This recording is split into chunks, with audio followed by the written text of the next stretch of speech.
Okey, Assalamualaikum warahmatullahi wabarakatuh dan salam sejahtera. Okey, seperti mana yang kita dah habis belajar berkaitan dengan elektrik, ada tajuk akhir sekali iaitu cara kita nak buat pengiraan bagaimana jumlah tenaga elektrik digunakan di setiap rumah. Okey, cikgu nak tengok angkat tangan, masih lagi bersama cikgu angkat tangan, dah bersedia?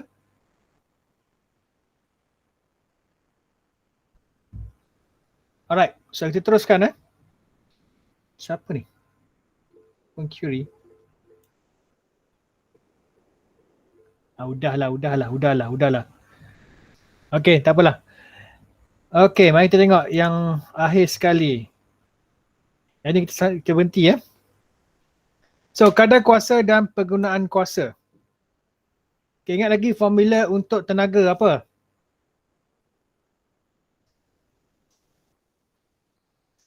Tenaga apa? E sama dengan? Tenaga? VQ lah cikgu. VQ. Okay. So, P sama dengan kuasa? V? I. Ingat lagi? Okay, sebagaimana yang kita, ini bab terakhir untuk elektrik, dengar betul-betul. Kadang-kadang ada masuk dalam exam, dia suruh kamu kira bil elektrik rumah. Okay. So ni so level, contohnya ada television. Television ni kadang-kadang kamu beli penggunaan tak kisahlah television ke ataupun mana-mana device yang menggunakan elektrik, dia ada tulis label ni. Okay. Voltan dan watt, kuasa. Di mana kalau kamu tengok di belakang apa-apa pun device yang kamu ada, contohnya speaker ke apa, ada tulis 20. Ini bermaksud 240 volt digunakan untuk voltan. Kalau bawah kurang dan terlebih tidak boleh dipakai. Okay, dan kuasa menunjukkan jumlah penggunaan tenaga yang kamu gunakan power. Lebih kurang power, contohnya kalau kamu beli mentol 60 watt dengan 8 watt, yang jimat kadang adalah 8 watt sebab dia menggunakan tenaga yang sedikit, kuasa yang sedikit untuk menerangi satu bilik. Itu mentol, itu dipanggil mentol jimat elektrik lah. Kali ini kita nak kira berapa kadar gunaan kuasa dan tenaga dalam rumah kamu. So voltan operasi, yang kamu nampak tadi tu, iaitu dia punya tu. Datuk Ibadam. Okay. So kadar kuasa tenaga yang digunakan setiap saat. Okay, tenaga yang digunakan E kuasa sama dengan masa. Okay, kuasa tadi. Okay, E ni ialah tenaga yang digunakan dalam kilowatt.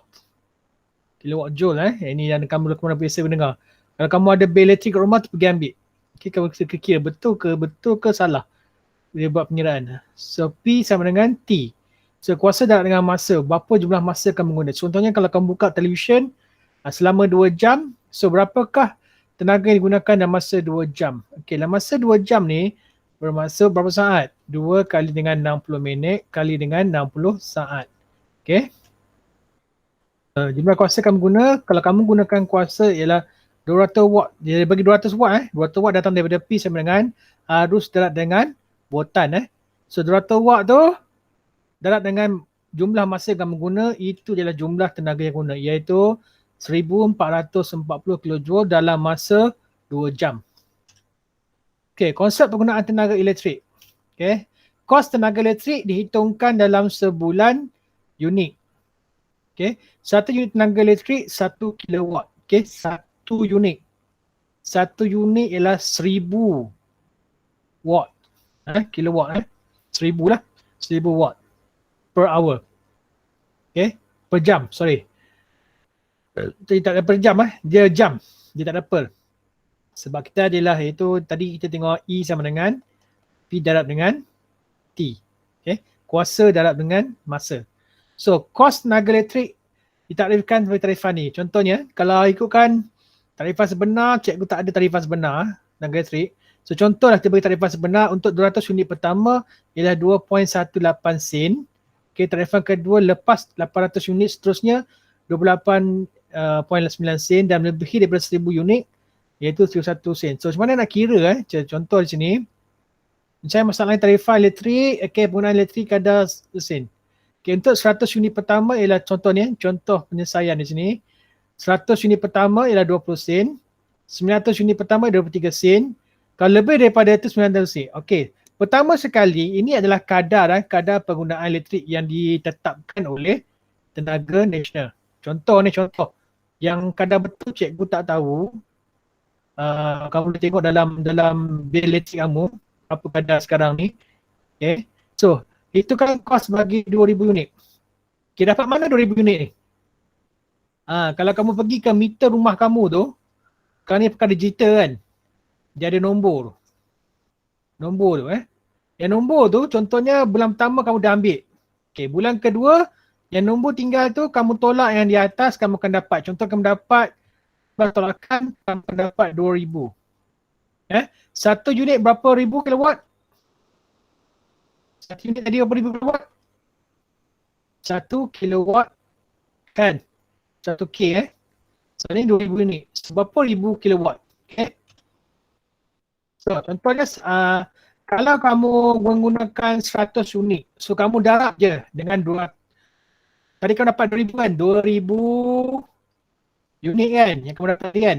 So ini ialah hasil tolakan tadi.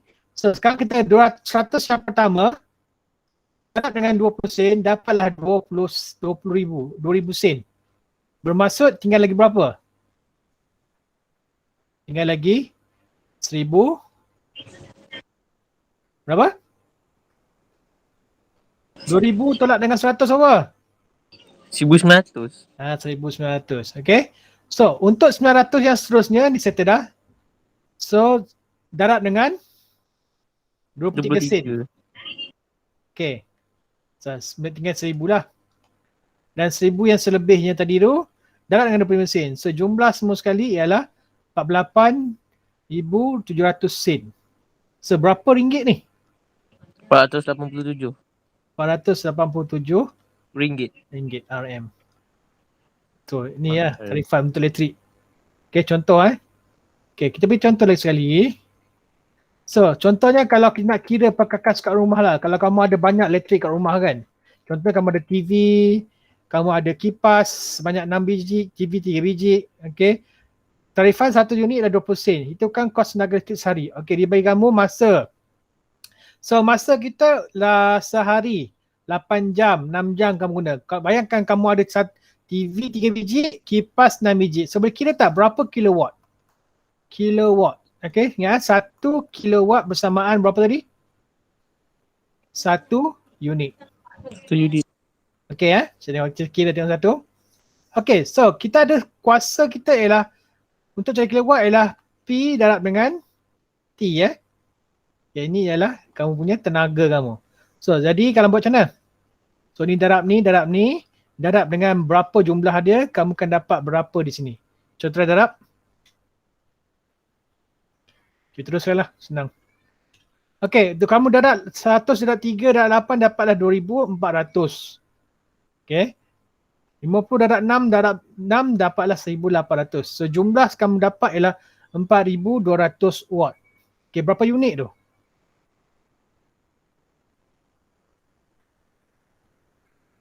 Okay, 4.3, 4.2 kilowatt. Untuk satu unit, okay. So, tu satu unit 1 kilowatt lah kan. Okay, sikit sangat guna ni.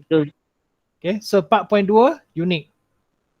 So, unit pertama untuk setiap kali yang bawah 100, kamu kena darab dengan 20 sen. So, ni tak sampai 100 kan. So, darab dengan 20 sen lah. Itulah 84 sen sehari. Okay, sehari bermaksud 8 jam, 6 jam kamu guna kipas, 8 jam guna TV. Weh, murahnya. Kan? Tak semurah itulah. Okay. So, teruskan. So, berapakah kos sebulan? Kalau 31 kan? Dalam 30 lah. Okay. Kita anggap semua ialah 30 hari. So, dapat RM25.20. Okay, ingat macam mana nak tukar ni? 2,520 sen bersamaan dengan RM25.20. Okay, boleh faham? Boleh. Cikgu sebenarnya nak go through ni yang sikit je sebab kita tak habis lagi bab akhir ni. Patutnya dah masuk bab elektromagnet sekarang ni. Okey, contohlah sekali lagi So, kita ada TV 100 watt, bilangannya 8, penggunaannya 10 jam. Kipas 50 watt, bilangannya 20 dan penggunaan sehari 20 jam. So, kira sekarang berapa ringgit yang digunakan dalam masa sehari? Berapa kira?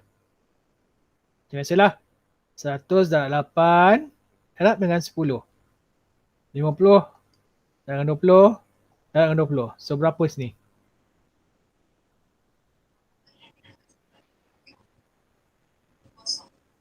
Dapat 28 kilowatt jumlah semua. 28 kilowatt. Maksudnya berapa unit?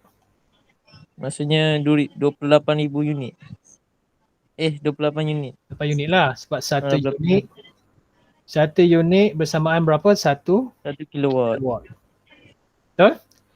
Betul dah kira cikgu tak tahu jawapan ni. Cikgu teruskan jawapan kamu Okey.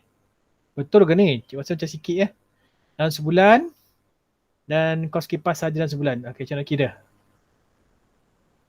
Kos sehari ialah RM5. Okey, contohnya dapat 28 tadi kan? So 28 di bawah 80 kan? So 28 darab dengan 20 sen lah. Berapa? RM5.6. Betul kan jawapan kan? Betul lah. Betul. Okay, RM5.6. Kalau sebulan darab dengan 30. 180. Betul RM5.6 darab dengan 30. 168. Betul. Betul Okey, untuk kipas saja. Untuk kipas saja ada? Jap. Kipas saja. So kamu darab kipas je lah. Kipas berapa tadi? 20,000. 20,000 kilowatt. Bersamaan 20 unit. So darab lah dengan 20 sen. Berapa? 120. Betul ke? Kos kipas 120 betul ke? 50 darab 20 darab dengan 20 apa?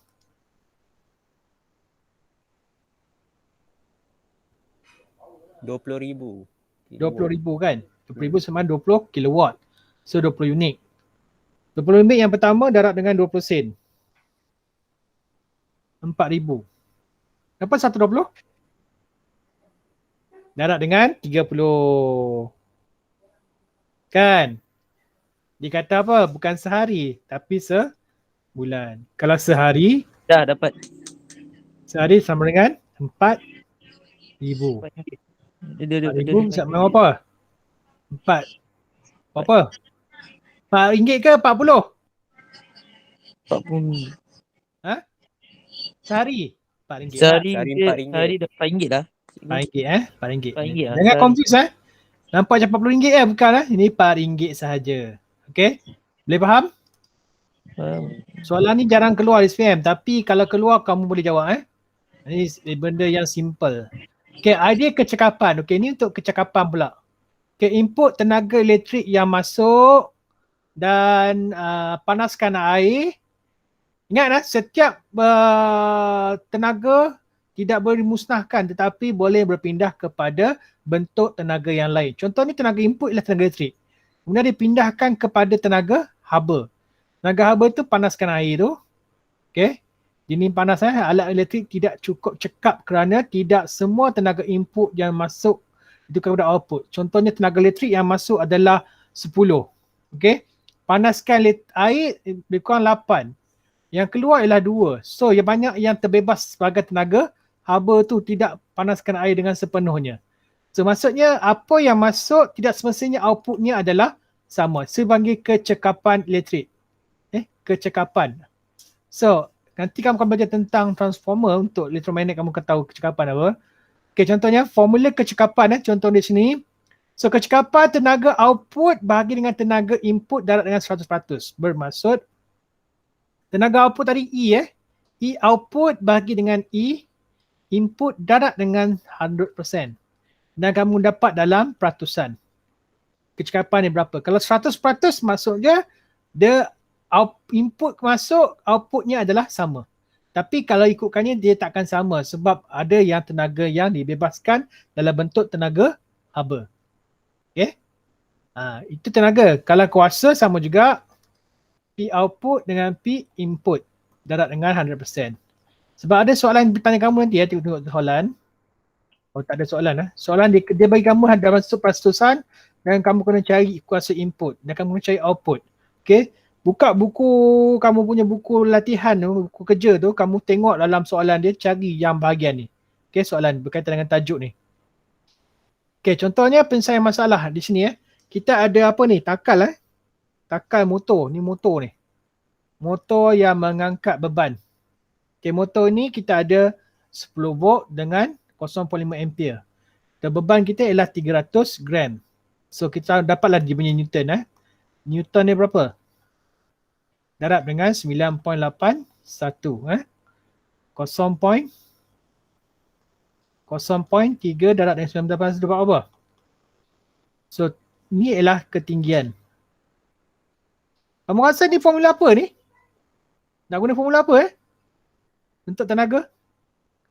Tenaga input dan tenaga output?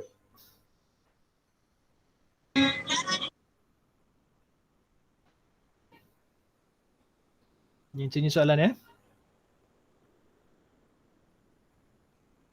Okey, satu dipanggil tenaga keupayaan. Ini tenaga keupayaan E, tenaga kita ialah mgh.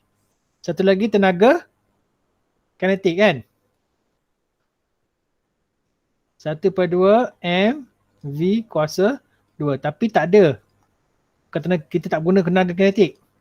Ini tenaga apa ni? Okay. Itu kan kecekapan motor. So kalau ikutkan ini kita nak cari tenaga input dan output Padam sekejap.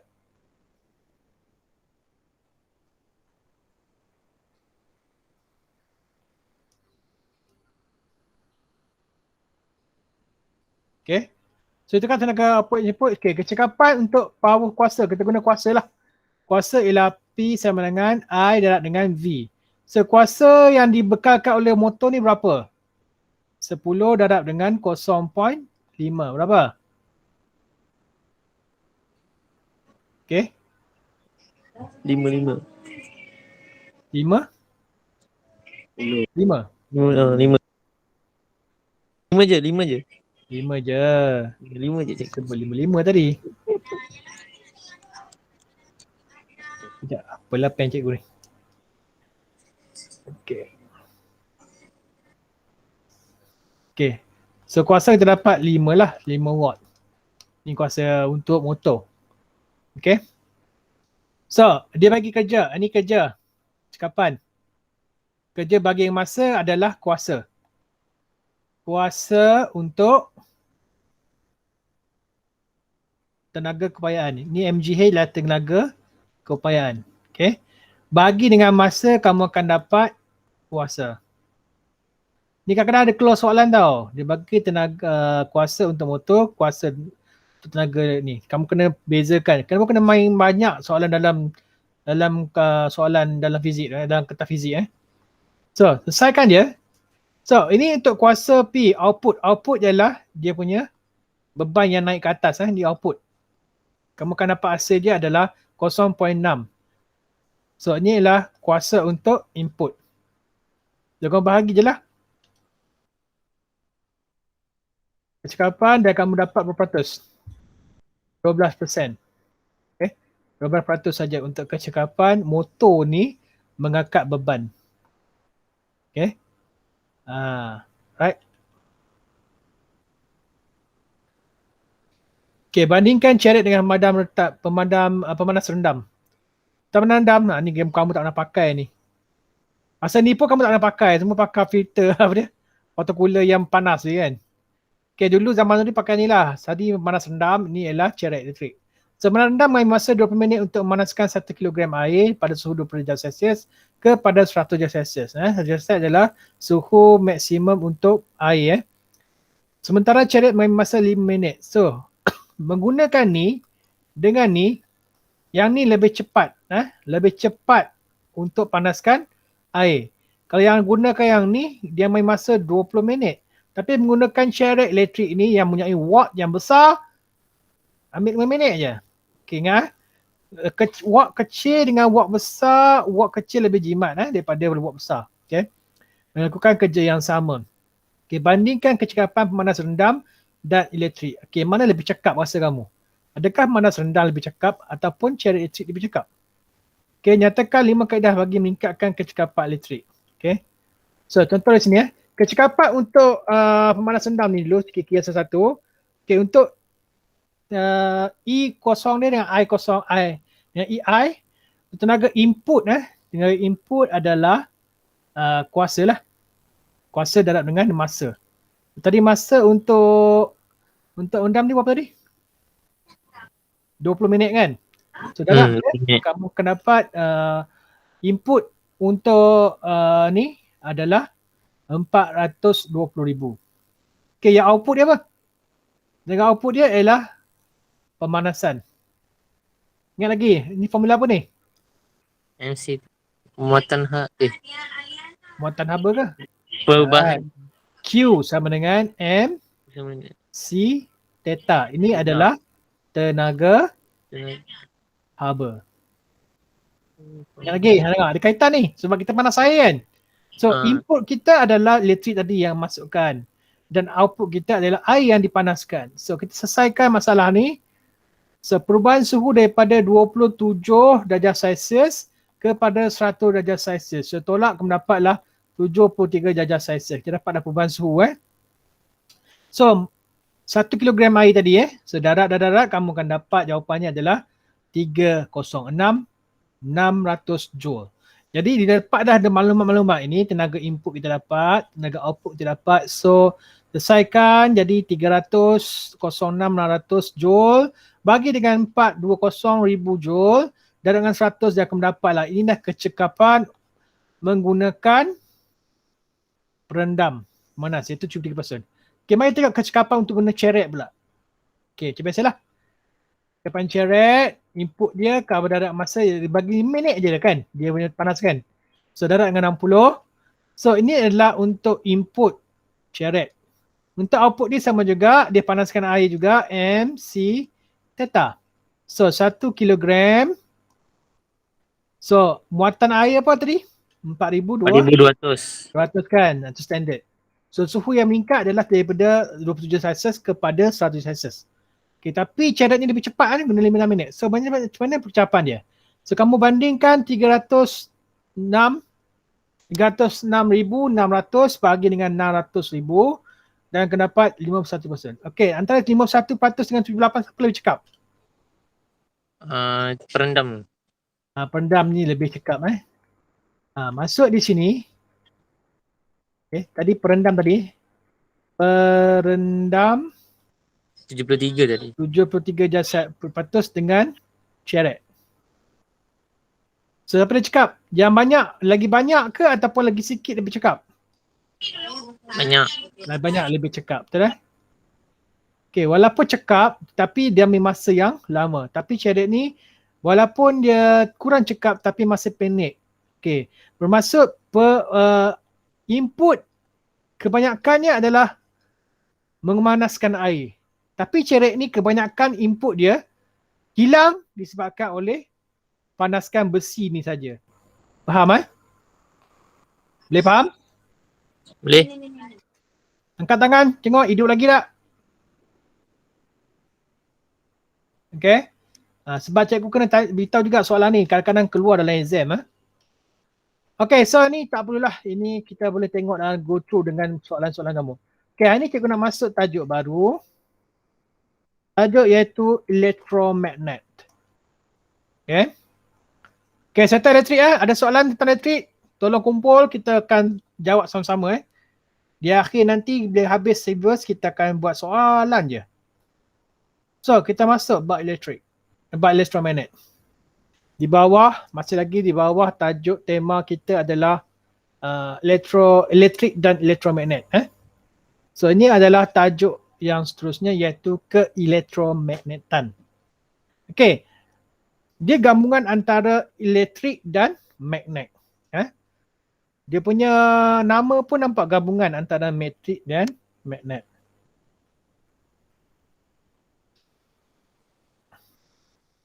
Antara elektrik dan magnet. Pernah main magnet tak? Pernah tak main magnet? Nah, Melekat-melekat tu kan. Okey, sebenarnya magnet tu ada yang magnet asli dan ada magnet yang dibuat. Okey, sebagai contohnya, dalam gambar rajah yang cikgu bagi ni, animasi ni, ini adalah magnet yang kita buat. Iaitu kita ada arus elektrik yang mengalir dan ada batang besi logam yang lembut digulungkan dengan dawai, disambungkan dengan terminal yang satu lagi. Terminal positif, terminal negatif. Ingat tak, arus keluar daripada terminal positif. Okay. Dan bila kamu sambungkan, tadi paperclip di bawah kan? Paperclip tu naik ke atas, bermaksud ada kehadiran magnet. Okay. Dan macam cerita boboy dah. Kuasa tarikan magnet. Kemagnetan yang dihasilkan oleh arus elektrik. Ini adalah magnet yang dihasilkan, dibuat. Dan satu lagi magnet yang kamu pakai selalu itu, yang ada kutub utara, kutub selatan tu kan.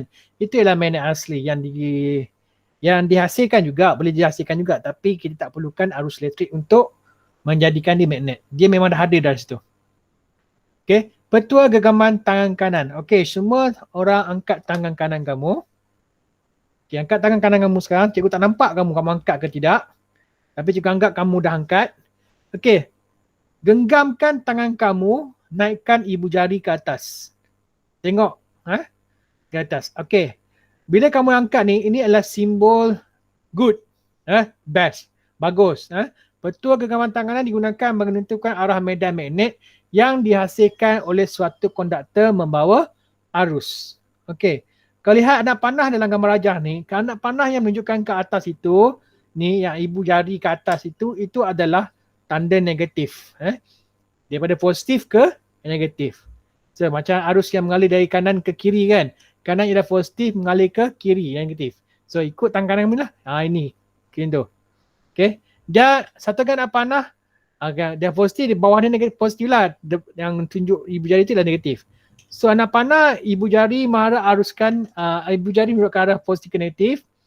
Satu lagi jari, yang 4 jari yang tu, dia pusing, dia mengelilingi satu batangnya. Contohnya, ini adalah dawai cikgu menunjukkan ke atas.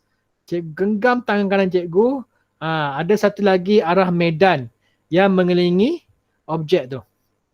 Okay? Boleh faham? faham. Okay? Kamu buat dah ni? Buat tak kat rumah? Cikgu tak nampak. Buat. Okay, seterusnya. So, medan magnet oleh arus elektrik. Apabila arus mengalir dalam suatu konduktor, medan magnet akan terhasil. Okay, mengelilingi konduktor tersebut. Okay. Sebelum cikgu tunjuk lebih lanjut.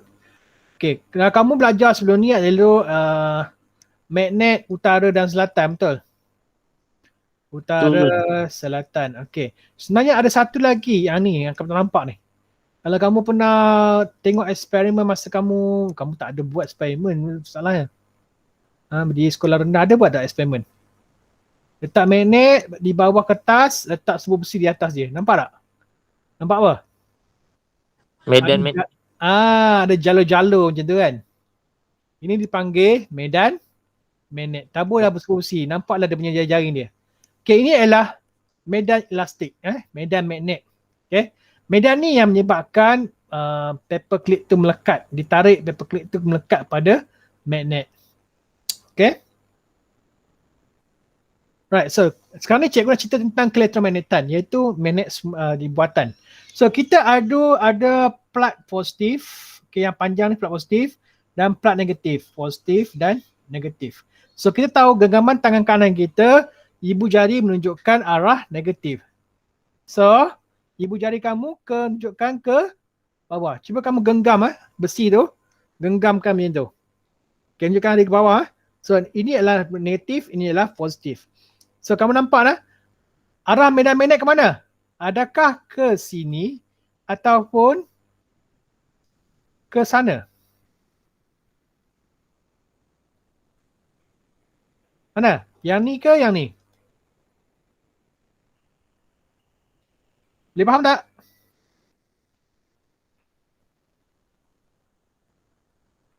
Cikgu ulang sekali lagi.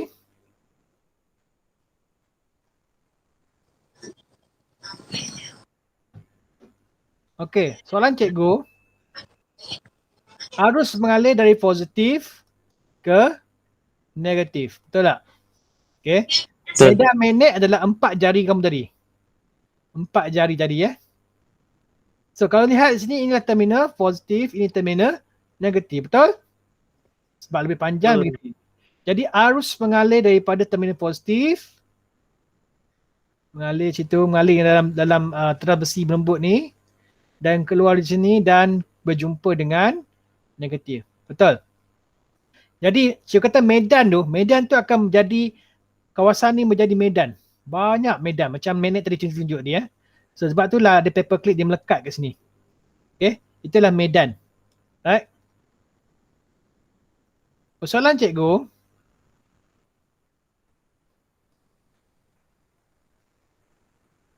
arah mana? Clockwise or susahnya. Clockwise ataupun unclockwise. Clockwise. Okay, arah magnet sini dan kamu cara bayangkan ini pen cikgu letak kat bawah. Cikgu akan genggam tangan kanan cikgu. Ibu jari menunjukkan arah negatif, betul? Sebab dia pergi ke arah plat negatif, di atas ni ialah plat positif. So kamu akan pegang gitu, maksudnya anda punya medan adalah menunjukkan arah Kanan ke kiri. macam ni. Macam tu ke kanan kiri ke kiri kanan. Dibayangkan penuh ni medan-medan elektrik ni. Medan-medan magnet sorry. So maksudnya anak panahnya ke dalam. Betul tak? Betul Ini keluar lah. Boleh nampak dah sebab dalam ni kamu kena ada banyak gimnasi Kadang kamu susah nak belajar. Okay? Macam tu. Boleh faham Itu ialah hukum genggaman tangan kanan. Okay, arus mengalir dari positif ke negatif kita sebut tadi. Okay, yang tu. Dan medan magnet, arah medan magnet adalah boleh ditentukan dengan menggunakan pertunggang tangan, letak tangan kanan kamu situ atau dipanggil petua skru Maxwell. Ini pun boleh guna pakai dulu. Ni bahasa dalaman dulu. Sekarang kita guna petua tangan kanan. Tapi kalau soalan keluar ni, kamu tahu ini adalah petua genggaman tangan kanan. Okay, itu anak panah dia. Dia masuk ke dalam, keluar sebelah kanan. So arah medan magnet. Okay, tentukan arah medan magnet. Dalam kes ni pula. Kalau anak panah menunjukkan dia ke atas, masuk je sini, ini adalah plat negatif, ini adalah plat positif. Betul? Jadi gunakan tangan kanan kamu, maksudnya anak panah kamu ke mana? Clockwise. Situ dia kan jadi macam tu. Lawan. Dia lawan. Betul tak? Okay. Anti clockwise. Okay. Boleh faham senang je. Memang senang. Nanti kamu confuse nanti berada soalan nanti. So jika kamu letak kompas menunjukkan arah medan magnet. Kamu tahu kan kompas menunjukkan arah utara kan? Tapi kalau letak kompas kat sini, dia akan menunjukkan arah medan magnet. Berpusing. So kalau ke bawah macam biasa, dia jadi clockwise Okay, pelbagai corak medan magnet yang kamu lihat. Tadi salah satu daripada itu bentuk bulatan-bulatan tadi. Okay. Kalau kamu ada satu dawai yang cucuk pada permukaan kertas, macam ni contohnya. Okay, ni permukaan kertas dicucuk dalam tu. Okay. So naik ke atas, masuk apa? Pusingan ni ke mana? Naik ke atas. Maksudnya anak panah dia ke anti-clockwise kan? Okay, satu lagi. Kalau dia masuk ke dalam, Clockwise. clockwise. ikut jam. Okay.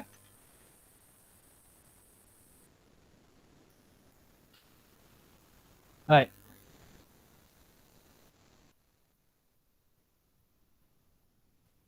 Okay, lukiskan corak medan magnet dalam solenoid. Apa maksud solenoid ni?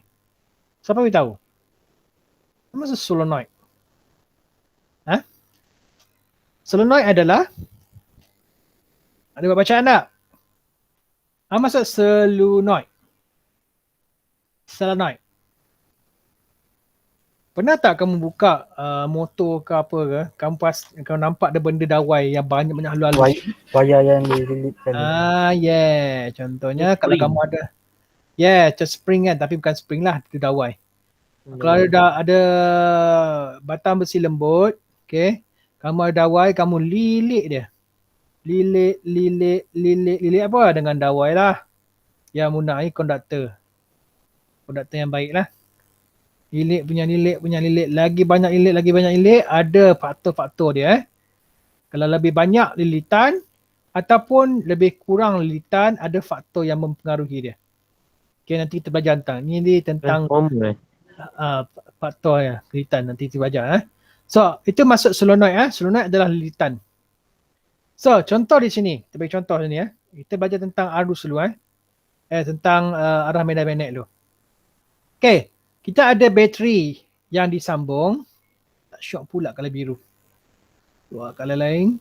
Kalau hijau pula. Kita ada magnet, bateri disambungkan. Ada plat positif, ni plat negatif. Jadi arus akan mengalir daripada plat positif dan keluar ke sini kan. Dia akan pusing. Dia akan keluar. Macam tu kan. Baik.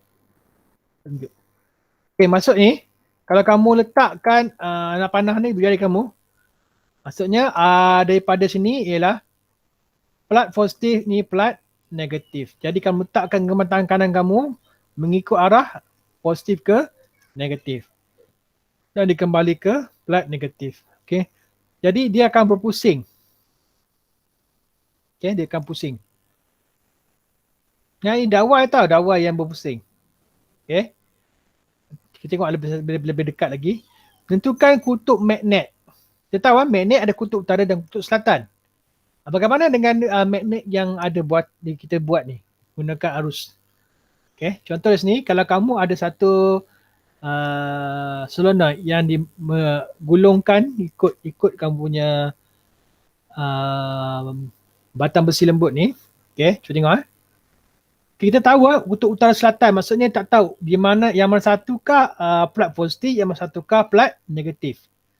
Okay, lihat di sini depan ya. So, North Pole adalah kamu genggamkan tangan kamu dengan satu batang tu. Okay. Thumb point to North Pole. Okay. Finger indicated to current direction. Arus mengalir ke mana? Kalau arus mengalir naik ke atas, bermaksud kau lihat di sini. Ini adalah bergerak macam tu kan. Okay. Maksudnya arus turun ke bawah. Ni arus naik ke atas. Nampak tengok betul lah? Nampaknya. Okay, akan ni kan. Dia pusing. Okay, dia pusing. So, positif, negatif. Okay. Maksud kalau arus naik tu, kamu letaklah tangan kanan kamu ni, ibu jari 4 ni, letak ikut arus mengalir. Maksudnya arus itu mengalir semua naik ke atas. So, 4 jari naik ke atas. Jadi kamu letaklah jari kamu naik atas, confirm. Ibu jari kamu menunjuk ke arah hadapan. Okay, jadi kita nampaklah. Utaranya adalah mengikut genggaman tangan kanan. Tadi kita kata yang ibu jari itu adalah negatif, betul tak? Menunjuk arah negatif. Samalah, ia menunjuk ke arah utara. Okay.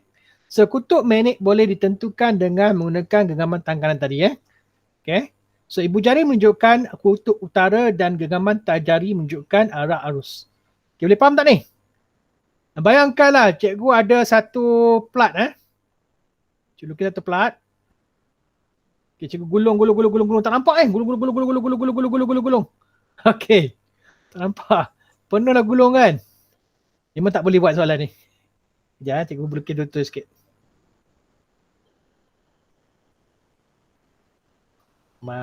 Cancel semua sekali lah. Okey, sekali lagi Okey, cikgu ada satu plat sama juga. Okey. Cikgu ada wire yang masuk. Yang ni lah yang ni. Okey. Keluar kat sini, gulung kat sana. Keluar kat sini, gulung kat sana. Ni gulung kat sana. Keluar kat sini, gulung kat sana. Dan keluar sini. Okey, bayangkan cikgu ada arus yang mengalir dari sini ke sana. So ini plat positif, plat negatif. Betul tak? Jadi bila gulung ke sana, dia naik ke atas kan? Gulung ke sana, naik ke atas. Gulung ke sana, naik ke atas. Semua naik ke atas Disebabkan arah negatif, jangan kamu kena letak macam ni lah. Nak panah kamu sini. Ikut ibu jari ni.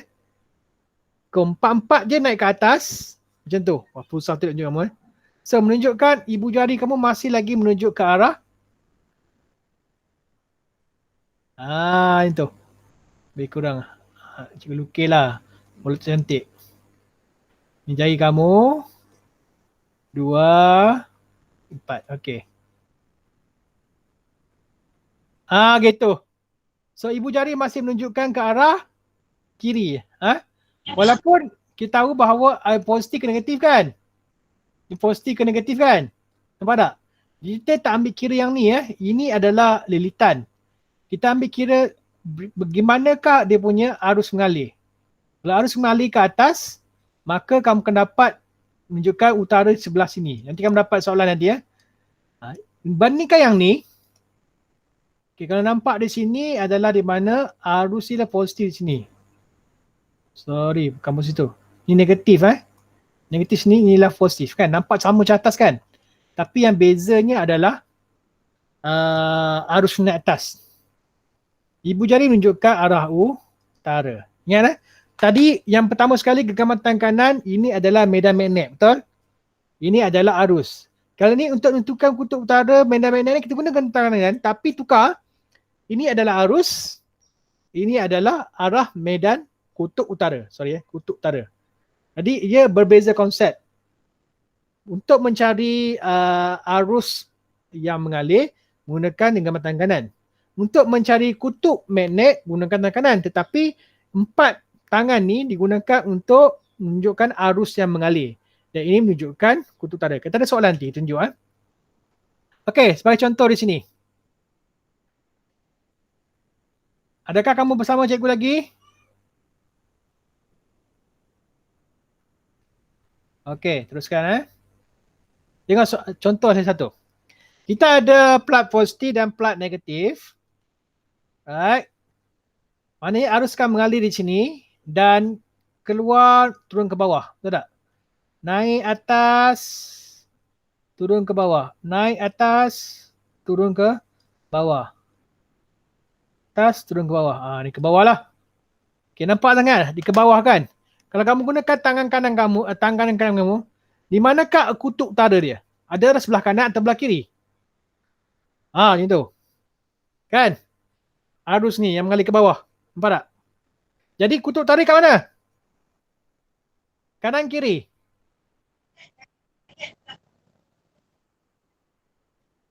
Selatan di bawah. Utara kanan. Betul tak? Nampak tak?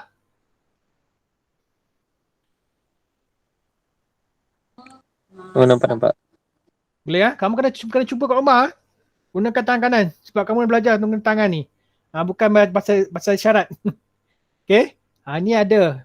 Ni bawa tangan kanan. Belum lagi tangan Felmin. Kanan dan kiri. Nak belajar. Kamu ada bacaan, kamu tahu. So, utara sebelah kanan dan selatan sebelah kiri. Okay. Contoh. Kita tukar apa? Kekutuban. Kita tukar pula yang ni. Positif kat sini, negatif kat sini. So, positif mengalir ke atas lah.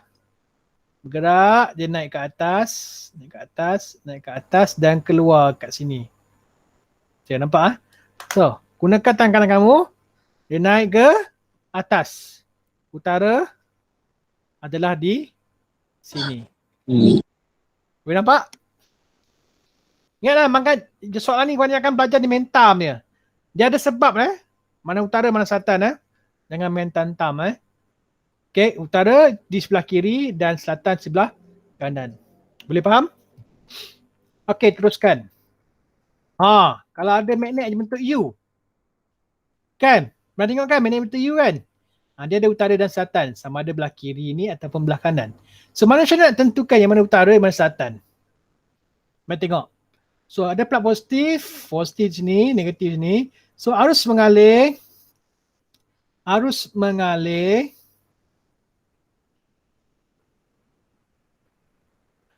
kamera. Arus mengalir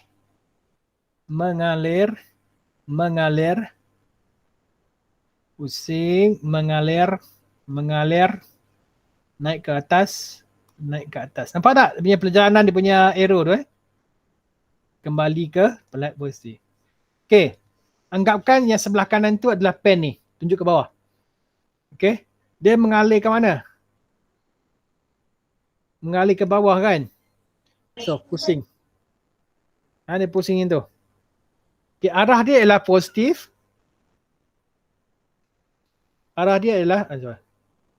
Positif yang mengalir ke bawah. Okay. Dalam masuk dia pump tu. Dia tak masuk yang tu. Dia masuk dari atas kan? Pegang atas. Nampak tak? Ni tak boleh tengok Tengok Ini adalah yang plug tangan kanan.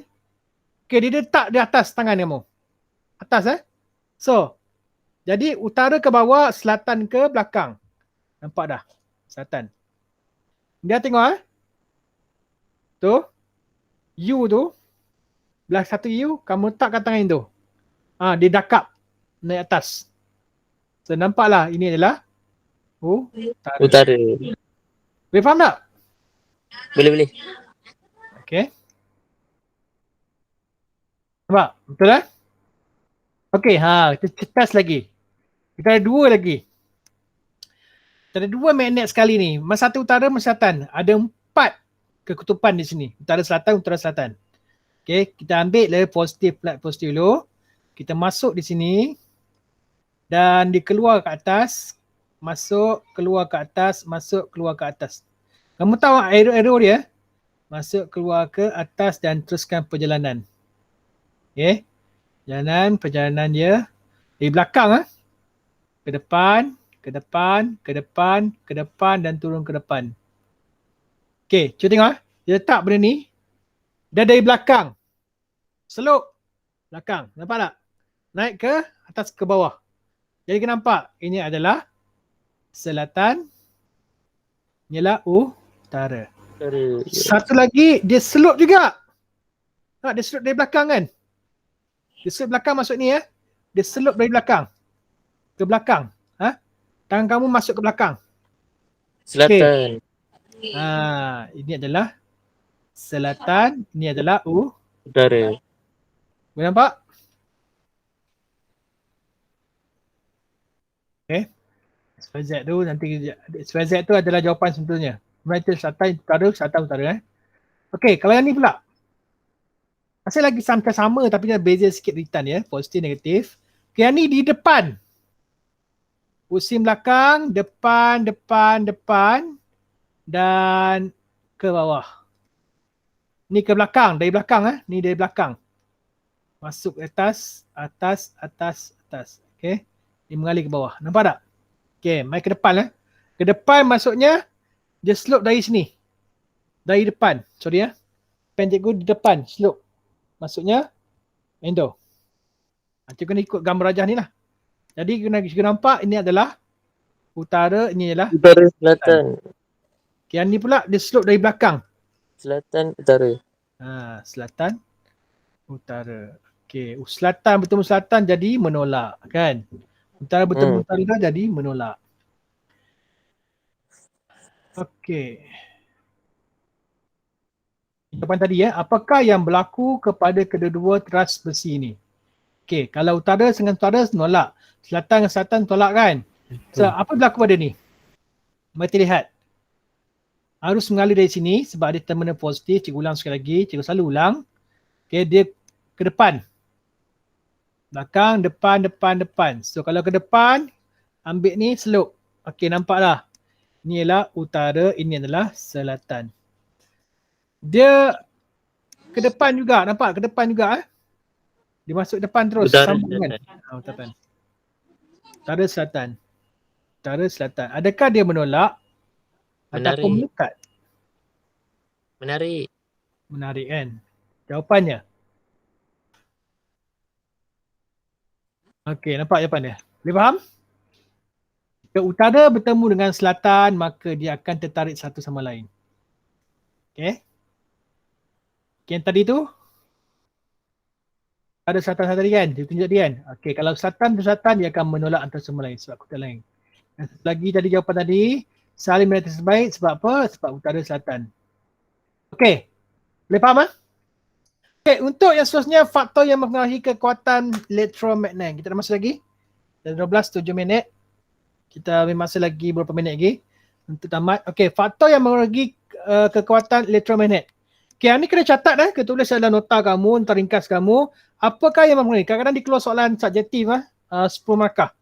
Satu faktor kamu akan terangkan dapat lagi 2 markah. Okey. Faktor pertama, cuba tengok. Tadi kita cakap tentang apa? Bilangan litan. Lagi banyak selonat ia gulung dalam badan besi tu, lagi banyak selain gulung kan? Kan? Dawai yang digulung banyak lagi nipis. Sebab itulah lagi kecil dawai tu, lagi halus dawai tu, lebih tinggi rintangan ni kan.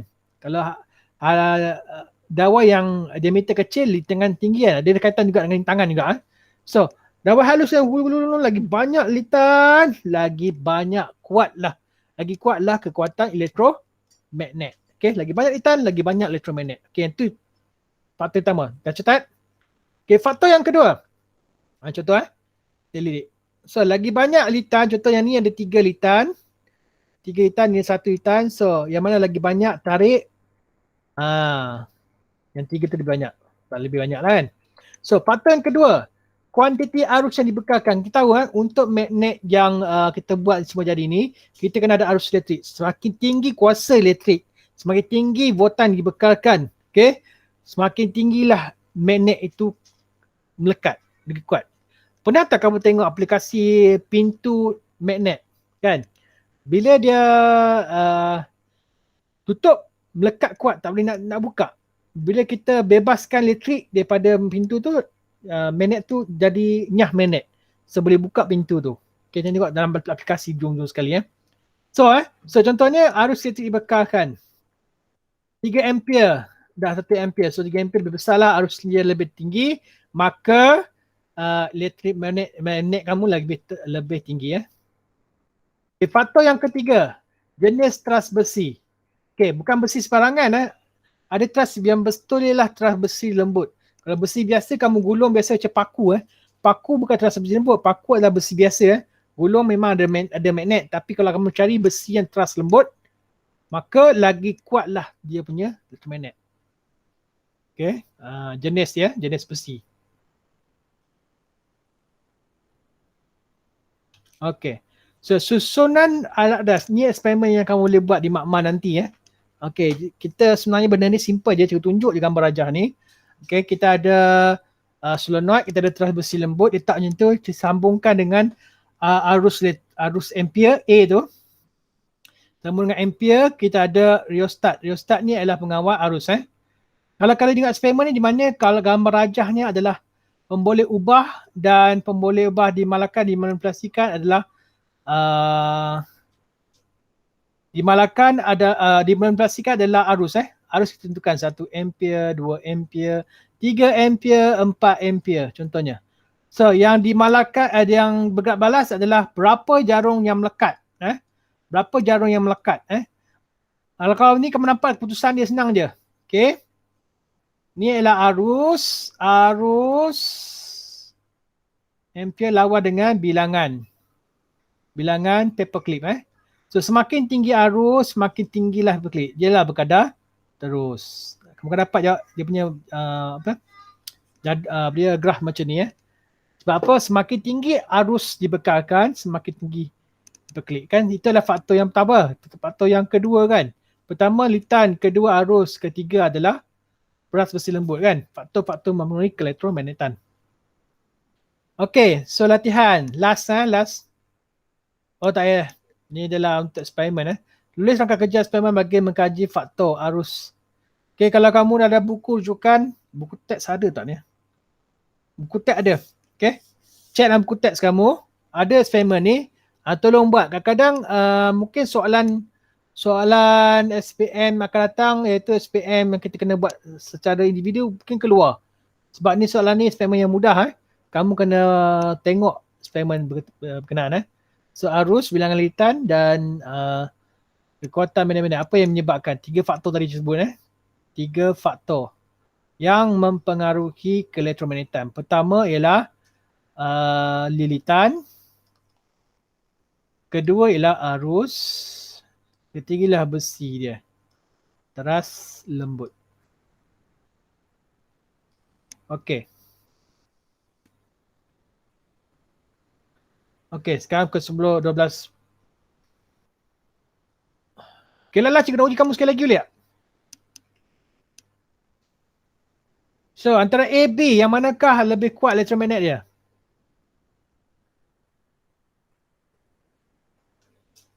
Tolong jawab seorang sebelum kita habis.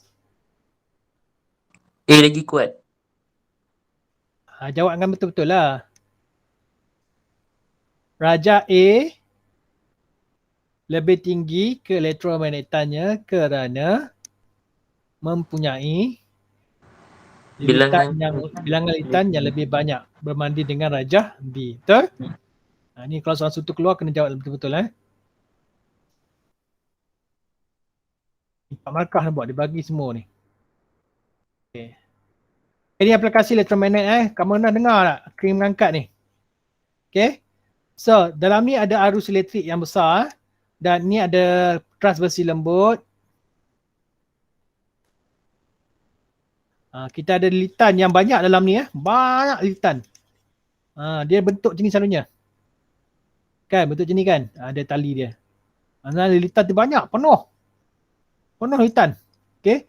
So lilitan penuh. Besi teras lembut. Atau ini pula disambungkan dengan arus elektrik. So bila dia hidup, maka ini jadi magnet. Semua kereta boleh diangkat. Okay. Bila dipotong, kereta ini jatuh ke bawah sebab tak ada magnet. Boleh faham? Itu konsep elektromagnet. Okay, yang ni cikgu rasa cikgu kena berhenti. Kamu tengok bila kamu ada dalam buku kamu ada tentang aplikasi elektromagnet, okay, loceng elektrik. Ni kamu kena ceritakan kepada cikgu bagaimana dia berfungsi. Bagaimana lepas dia on saja, pengetuk ini berfungsi. Yang ni kena kamu tengok dalam buku teks. So cikgu tak boleh terangkan sekarang, masa dah habis. So yang ni adalah switch automatik. Tolong baca nanti cikgu sebut kepada kamu. Switch automatik dengan loceng elektrik. Tak baca dalam buku kamu.